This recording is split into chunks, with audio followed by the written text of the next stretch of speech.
자, 오늘 함께 나눌 찬양은 585장입니다. 이 585장을 한번 펼쳐 보시고 그 찬양에 대해 담겨져 있는 이야기들을 함께 나눌 텐데, 제목은 내주는 강한 성이에요. 그리고 이 찬양은 마틴 루터가, 우리가 너무 잘 아는 마틴 루터가 이 작사를 했습니다. 왜 이제 이 곡을 했냐면, 원래 순서는 이 곡이 아닌데 보니까 오늘이 그 종교개혁 주일이더라고요.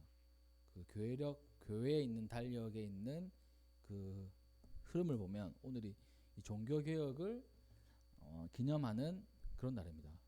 또 우리는 여기에 있지만 많은 분들이 저기 서울에 가가지고 예배를 드리잖아요. 왜 이 날을 일부러 이렇게 맞췄나 싶기도 하고, 뭐 그렇게 생각도 드는데, 아무튼 그 종교개혁에 많은 그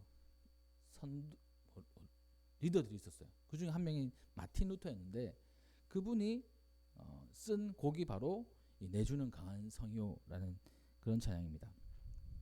1517년 10월 31일 이 카톨릭의 사제이고 또 대학 교수였던 이 마틴 루터는 비텐베르그 성당 정문에서 카톨릭 교회의 부패 또 잘못에 대한 95개 조항을 반박문에 딱 붙였어요. 그러니까 지금으로 치면 이 어떤 목사님이 이 교회, 우리 한국 교회가 잘못하고 있습니다 라고 해가지고 여의도 순복음교회 제일 크니까 여의도 순복음교회 정문에다 딱 방망문을 붙인 거예요. 그러니까 쉬운 일이 아니다는 거죠. 그렇게 했던 사람이 이 1500년대에 살았던 이 마틴 루터라는 천주교 신부님이세요. 방망문을 딱 붙였습니다. 이것이 종교개혁의 신호탄이라고 해요. 그 당시에 그 가톨릭 교회는 이 성직을 사고 팔았다고 합니다. 성직 매매라고 하는데 그 정도로 부패해 있었어요. 그리고 그 이탈리아 바티칸, 이 이탈리아 안에 바티칸이라는 그 나라가 있습니다. 그 바티칸은 95%가 성직자예요. 그러니까 그 안에 성 베드로 성당이 있습니다.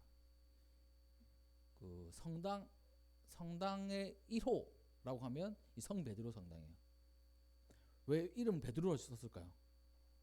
베드로가 천주교에서는 1호 교황이라고 생각하기 때문이에요. 그래서 그 베드로를 기념하기도 하고 아주 웅장하고 예쁜 멋진 이 성당을 만들었다는 겁니다. 이 성 베드로 성당. 저도 이제 군대 제대하고 유럽 여행 가면서 거기 가봤는데, 그 바티칸 신만 성 베드로 성당만 하루 왼종일 돌아다녀도 다 못 봐요. 엄청 커요. 그 성 베드로 성당을 지으려면 어마어마한 돈이 들지 않겠습니까? 얼마나 들었을까요? 박세관 학생 얼마 정도 들었을까요? 예, 그 정도까지는 안 들어도 엄청나게 돈이 만들었죠. 이 해라는 아빠는 해라는 거를 알지도 못해. 어디서 주워 들어가지고 일경까지는 안 들어도 한 지금으로 치면 한 몇천억 들지 않았을까? 그렇게 생각해요. 얼마인지는 몰라. 근데 어마어마한 돈이 드는 거는 사실입니다. 근데 이 가톨릭 교회에 그만한 돈이 없었던 거예요, 사실. 그래서 어떻게 했을까요? 그래서 우리 친구들도 학교 다니다 보면 이 세계사를 배우는데 이 면죄부를 사고 팔았어요. 면죄부가 뭘까요? 그러니까 죄를 지었어. 예를 들어서 누군가를 살인을 했어요. 죄를 물어야 되잖아. 그러면 면죄부를 사면 그 죄가 사해진다고 여겼던 거예요. 쉽게 말하면 이런 거예요. 그 어떤 형태였는지 정확하게 저는 모르지만, 쉽게 말해서 내가 죄를 저질렀다. 그러면 이 성당에 가가지고 면죄부 주세요 라고 하면 면죄부를 이 신부님이 써주면 그 죄에 대해서 자유롭게 되는 거야. 죄가 있으면 천국에 못 가는데 면죄부만 받으면 천국에 가는 거야. 좀 더 심하게 얘기하면 우리 아버지가 예수님 믿고 있는 줄 알았는데 예수님 믿지 않고 죄를 가지고 돌아가셨어요. 이 아버지가 천국 가기를 원하는데 아들은 제가 면죄부를 살게요. 뭐 이런 식으로까지도 된 거예요. 그러니까 얼마나 참 부패하고 이 가톨릭 교회가 힘들었는지를 알 수 있습니다. 사람들을 그것으로 인해서 유혹하게 한 거예요. 너 이 죄를 가지고 있으면 천국에 갈 수 없어. 죄를 가지고 있으면 하나님의 영광에 들어갈 수 없어. 그 착한 사람들은 혹하는 거예요. 그래? 내가 죄를 가지고 있으면 하나님의 영광에 들어가지 못하는구나. 천국에 들어가지 못하는구나. 이걸 해결해야 되는데 가장 쉬운 방법이 뭘까? 그래, 면죄부를 사는 거야. 이렇게 되는 거야. 인간에게는 막연한 두려움이 있습니다. 이 신에 대한 막연한 두려움이 있어요. 웬만한 일반 보통 사람들에게는. 그래서 이 특별히 종교를 가지고 있는 사람들에게는 그 자기 종교를 거부하고 그리고 또 그것에 대해 잘못을 자기가 했다고 생각하면 큰 죄책감을 가져요. 그거를 잘 노리는 거예요, 이 신부님들이. 그래서 면죄부를 팔았던 겁니다. 이 돈이 헌금함에 딱 들어가는 순간 죄를 용서받고 천국에 간다고 거짓말을 했던 사람들도 있었어요. 돈으로 천국에 가고 또 자기의 행위로 천국에 간다고 믿었던 겁니다. 그래서 이것의 매력을 느낀 사람들은 이 주머니를 열어가지고 지갑을 열어서 이 돈을 낸 거예요. 이런 형태들이 가득했습니다. 너나 할 것 없이. 근데 이것을 보고만 있을 수 없는 사람들도 있었던 거예요. 이게 도대체 어떻게 된 일인가? 이건 아니지 않는가? 그런 사람들이 있었던 거예요. 그중 한 명이 젊은 시절의 마틴 루터였어요. 거룩한 분노를 느낀 겁니다. 하나님의 진리를 수호해야 되는 사람들이 거짓 진리를 위해서 그리고 하나님의 진리라 불리는 그 성당을 만들기 위해서 이 거짓으로 이 돈을 모으고 있구나. 이걸 본 거예요. 이 분노를 느끼기 시작한 겁니다. 그래서 이제 반대 세력이 된 거예요. 그러면 그 천주교 중심에서는 이 마틴 루터를 이단으로 몬 겁니다. 저 이단이야. 이렇게 된 거예요. 그렇게 이단으로 몰린 루터는 황제 찰스 5세의 소환을 받아가지고 법정에 서기도 합니다. 이 재판장에서는 그 입장하는 것을, 그러니까 재판받을 입장을 해야 되잖아요. 그것을 철회하라고 이제 회유도 하고 또 그 하여튼 마틴 루터를 굴복시키기 위해서 여러 가지 일들이 있었다고 해요. 근데 마틴 루터는 이렇게 외쳤다고 합니다. 나는 교황이나 의회 앞에서도 내 신앙을 절대 버릴 수 없습니다. 그들의 주장은 분명히 잘못되었고 모순이 있습니다. 나는 하나님의 말씀을 의지하고 확신하기 때문에 그리고 나의 이 신앙 고백 이것을 절대 처리할 수 없습니다. 이렇게 얘기했다는 거예요. 하나님 저를 도와주세요. 1529년 그의 친구들은 생명이 위협하니까 의회에 출두하지 말라고 이렇게 말렸어요. 근데 루터는 의지를 굽히지 않았습니다. 격렬한 법정 싸움이 예상되는 보름스 회의가 열리기 전날 루터는 하나님을 의지하는 사람들에게 용기를 주기 위해서 이렇게 고백했습니다. 나의 하나님은 강한 성이십니다. 방패와 병기가 되십니다. 큰 환난에서 우리를 구하여 내실 것입니다. 이렇게 한 겁니다. 그러니까 재판을 받으러 가기 바로 전날에 자기를 지지하고 하나님의 말씀을 위해서 살기로 결단한 사람들을 향해 이 말을 한 거예요. 우리 하나님은 강한 성이십니다. 방패와 병기가 되십니다. 큰 환난에서 우리를 건져낼 것입니다. 이것이 찬송이 된 겁니다. 오늘 우리가 함께 나눌 585장이 된 거예요. 이것은 시편 46편 1절의 말씀을 담고 있습니다. 그렇게 이 종교개혁이 시작된 거예요. 이 종교개혁에는 그 세 가지 그 주제가 있어요. 캐치프레이즈라고 하는데 세 가지 주제가 있습니다. 처음은 오직 믿음으로. 오직 믿음. 성경은 의인은 없나니 하나도 없다 이렇게 얘기해요. 사람이 의롭게 되는 것은 율법의 행위로 되는 것이 아니고 오직 예수 그리스도를 믿음으로 말미암은 줄 안다라고 갈라디아서 2장 16절에 이 얘기를 하고 있습니다. 그러니까 우리의 행위가 아니고 믿음으로 간다는 거예요. 구원받는다는 거예요. 그렇다면 성경 다른 곳에는 뭐 행위를 강조하는 것도 있습니다. 행동을 강조하는 것도 있어요. 근데 이 행동은 믿음에서 시작하는 거예요. 믿음이 없는 행동 아무것도 아니에요. 또 행동이 없는 믿음도 아무것도 아니에요. 그 중심에 있는 믿음이 있다는 겁니다. 그래서 이 마틴 루터를 통해서 이 천주교에서 이 개신교가 분리되어서 나온 겁니다. 이 오직 믿음으로라는 이 캐치프레이즈 하나를 가지고 나온 거야.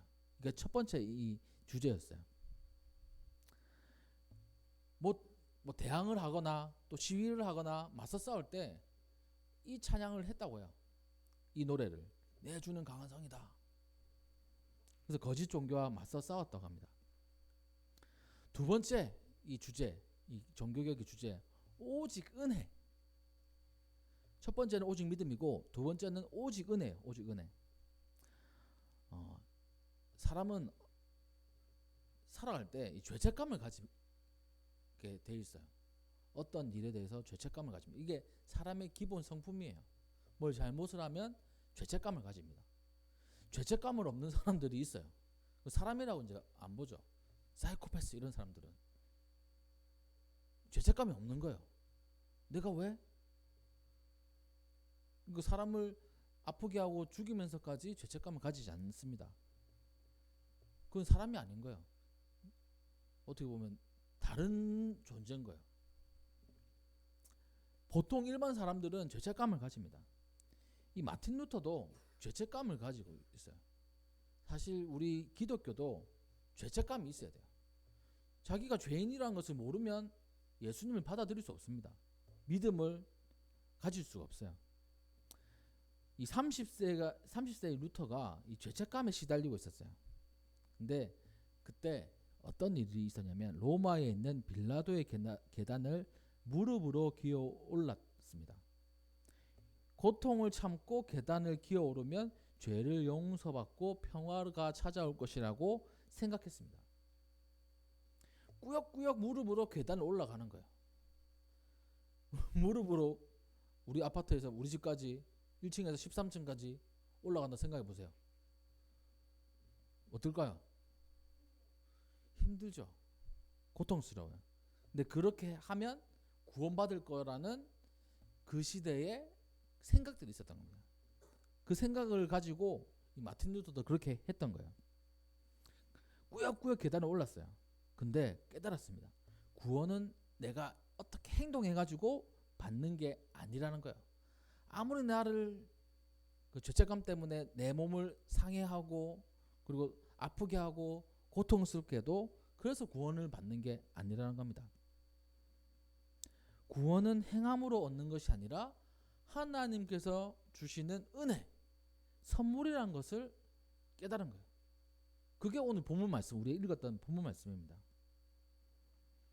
하나님의 전적인 은혜이고 선물이란 거예요.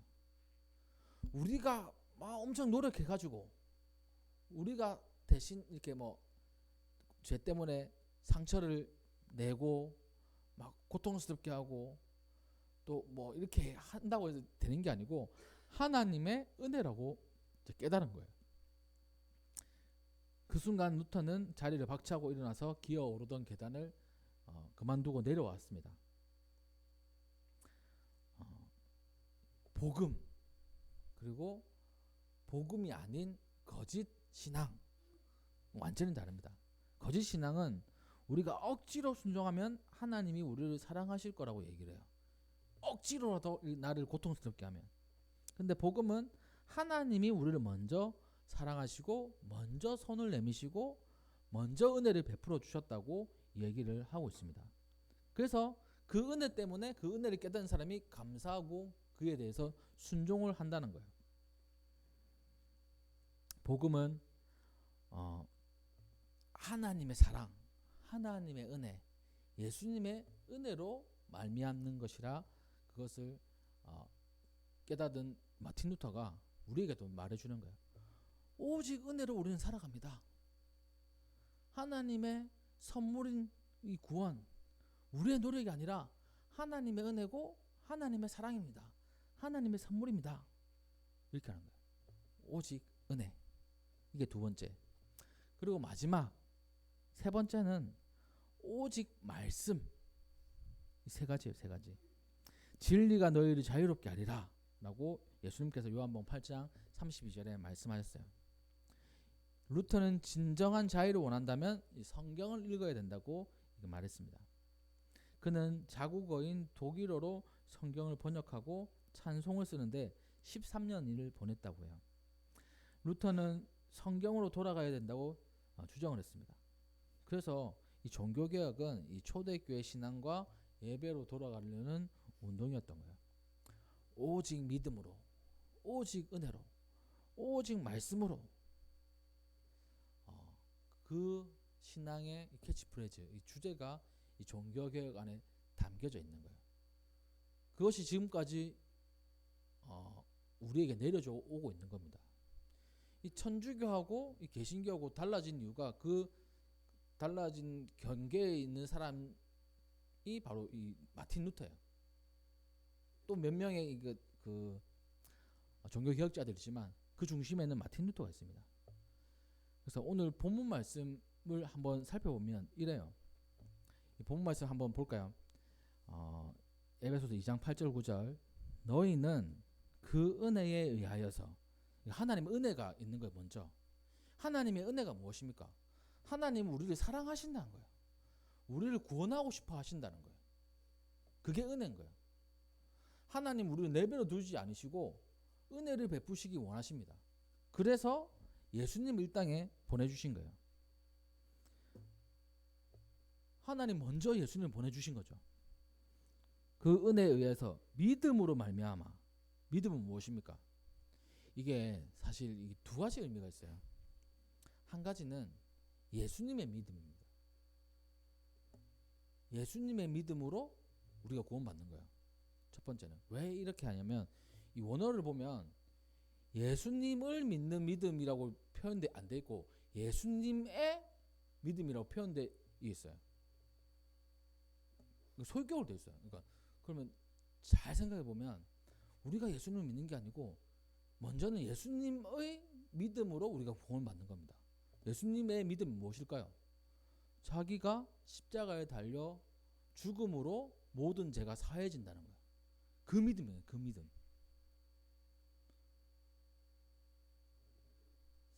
성경 구절에도 이런 구절이 있습니다. 믿음에서 믿음에 이르게 한다. 어떻게 보면 그게 앞에 믿음은 예수님의 믿음, 그리고 뒤에 믿음은 우리의 믿음. 이렇게 되는 거예요. 예수님의 믿음으로 우리가 구원을 받는다. 또 우리가 예수님을 믿는 믿음으로 구원을 받는다. 이 두 가지는 다른 것 같지만 비슷합니다. 그래서 이 믿음에는 두 가지 의미가 있는 거예요. 예수님의 믿음과 예수님을 믿는 믿음. 근데 예수님의 믿음도 우리에게 다가오는 게 있어요. 예수님이 그런 믿음을 가질 필요가 없습니다. 우리를 살릴 필요가 없어요. 왜냐하면 신이시니까. 하나님은 우리를 죄에서 구원하실 이유가 없습니다. 신이 왜 인간을 구원해야 됩니까? 그냥 우리는 그대로 살다가 죽으면 끝인 거예요. 근데 하나님에게는 그게 아니었던 겁니다. 우리를 너무나 사랑하시는 거예요. 우리를 너무나 사랑하셔가지고 은혜로 예수님을 보내주셨어요. 그리고 그 예수님의 믿는 믿음, 예수님의 믿음으로 우리는 구원받았습니다. 또 그 예수님을 믿는 믿음으로 우리가 구원을 받았던 거예요. 그러니까 믿음으로 구원받는다는 것은 이 두 가지 의미가 있어요.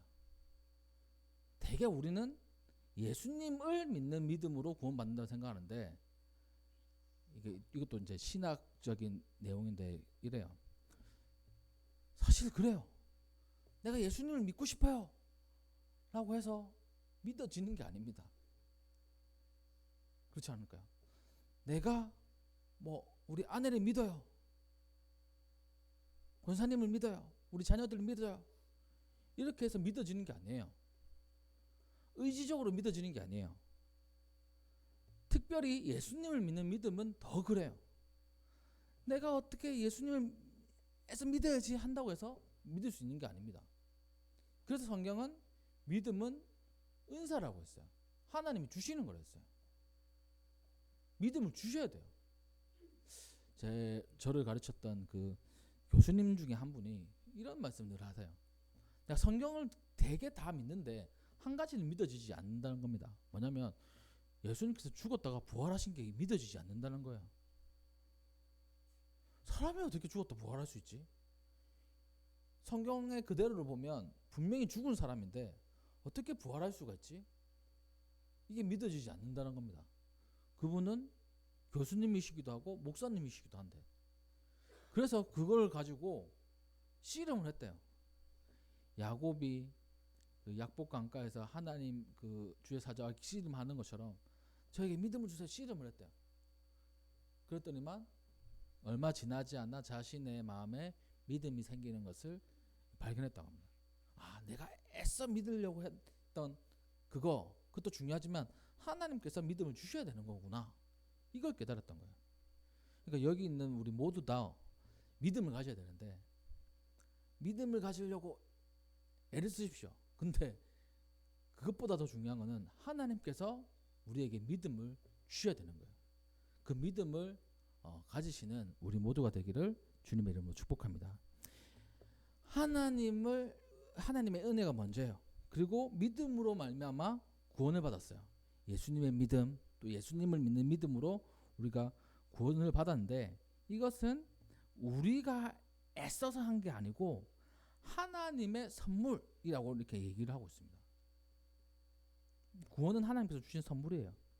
9절 말씀에 행위에서 난 것이 아니고 하나님께서 주신 거야. 너네가 애써가지고 얻은 게 아니야 라고 말씀하고 있습니다. 그래서 누구든지 자랑하지 못하는 거예요. 이 신앙생활 할 때, 이 믿음 생활 할 때 자랑할 수 없어요. 왜냐하면 우리는 다 죄인이고 하나님으로부터 구원받은 그냥 하나님의 백성이고 하나님의 자녀일 뿐이기 때문입니다. 내가 잘해서 구원받은 게 아니에요. 하나님의 선물인 거예요. 그것을 깨달은 이 마틴 루터가 이 종교개혁을 일으켰던 겁니다. 그것을 기념하는 날이 오늘이고요. 오늘 사실 우리 한국 기독교에도 참 중요한 날입니다. 많은 그 기독교인들이 서울에 모이잖아요. 그거에 대해서 저는 별 생각이 없었어요. 그런가 보다 이렇게 했는데, 그러니까 목사님들과 만나지는 못했지만 그런 얘기들을 나눈 적이 있었어요. 근데 좋게 생각하는 분도 있고 별로라고 생각하는 분도 있어요. 왜 굳이 주일날 거기에 모여야 되나? 또 왜 너는 거기 안 가느냐? 왜 너는 움직이지 않느냐? 더 좀 극 오른쪽 극 왼쪽에 계신 분들은 막 안 가는 사람들 사탄 취급하는 분들도 있어요. 참 희한하죠. 근데 이 한 마음이 되어가지고 하나님 앞에 한 주제를 가지고 모인다는 것은 참 귀한 일이기도 합니다. 근데 좀 약간 저는 또 그래요. 차라리 그러면 차라리 그냥 그 주 경기장이나 이런 거 빌려가지고 다 모여서 하든지, 도로변에서 하면 얼마나 사람 복잡하고 다른 사람들이 보기에 우와 대단하다라고 볼까요? 아니면 저것들 뭐 하는 거야 이렇게 볼까요? 저는 그렇게 했거든요. 학교 다닐 때 광우병 그 시위대들이 그 길을 막았어요. 그래서 5분이면 갈 수 있는 길을 걸어서 돌아가가지고 20분 30분 걸리니까 막 짜증이 나는 거예요. 왜 길을 막아가지고 촛불 시위하는 거야? 그 사람 때문에 못 가는 게 아니고 그 사람을 제어하려고 차들을 쭉 이렇게 세워요. 버스를 우리가 주차하면 어느 정도 간격을 두잖아요. 박으면 안 되니까 박으면 안 되니까 간격을 두는데, 버스 그 경찰 아저씨들이 주차해 놓은 거 보면 진짜 1mm 딱 공간만 놔두고 주차를 해요. 와, 어떻게 이렇게 주차를 하지? 이런 싶을 정도로. 그래서 지나갈 수가 없어 그 길을. 그래서 돌아서 갈 수밖에 없는 거야. 그러니까 막 저는 속으로 욕했어요. 저놈들 뭔지도 잘 모르면서 왜 이 길을 막아가지고 내가 가는 길을 힘들게 하는 거야. 그런 마음을 이 집회를 보는 사람들이 또 느끼지 않을까, 그런 생각도 하기도 합니다. 그래서 어떤 분들은 그냥 주 경기장이냐 큰 경기장 빌려가지고 하지 왜 사람들 가는 길을 막고 이렇게 할까, 뭐 그렇게 하기도 해요. 근데 어찌됐든 이 어떠한 이 악의 세력의 공격을 막기 위해서 이 기독교인들이 모여가지고 기도하고 예배 드리는 것 참 중요해요. 우리는 그렇게 함께 하지는 못하지만, 여기서 예배를 드리지만 그 마음은 동참하고 있습니다. 그분들의 마음은 뭘까요? 이 종교개혁가의 마음과 같은 거예요. 이렇게 가다가는 이 사회가 망하고 이 나라가 망하고 하나님의 창조 질서가 망한다고 생각을 하는 거예요. 이렇게 가다가는 진짜 다 망한다고 생각하는 겁니다. 마틴 루터가 생각했던 거와 똑같아요. 이렇게 가다가는 이 하나님의 교회도 망하고 함께 하는 그 많은 백성들도 다 망하겠구나. 진짜 오직 믿음으로, 오직 말씀으로, 오직 은혜로 하지 않으면 다 망하겠구나, 이 생각을 하게 된 거예요. 이 종교개혁 주일에 우리도 다시 한번 더 이 세 가지를 기억해야 됩니다. 오직 믿음으로 우리는 구원을 받는다. 그것은 오직 은혜로 우리는 하나님의 사랑을 받는다. 그건 다 그 은혜다. 오직 말씀으로 우리는 돌아가야 된다. 그것을 기억하시고 이번 한 주간 동안 우리의 힘이 되시고 능력이 되시는 하나님을 의지하며 오직 믿음으로, 오직 은혜로, 오직 말씀으로 살아가시기를 주님의 이름으로 축복합니다. 오늘 찬양 585장 한번 함께 불러보도록 하겠습니다.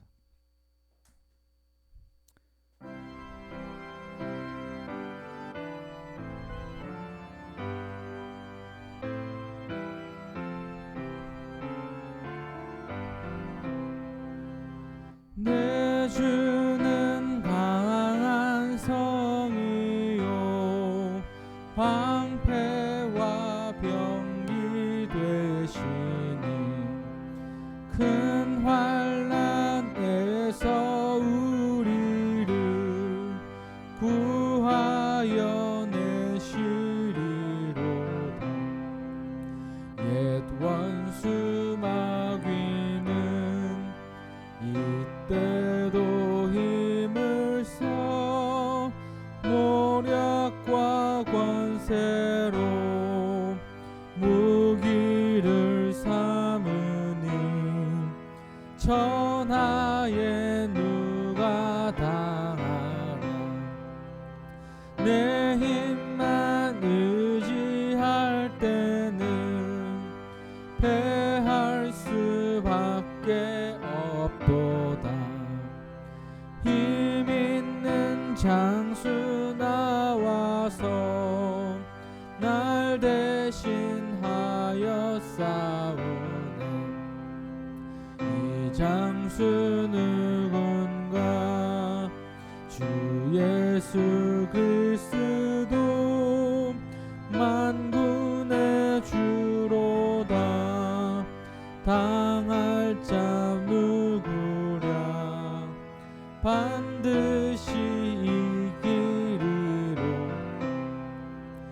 이 땅에 마귀 들끓어 우리를 삼키려 하나 겁내지 말고 섰거라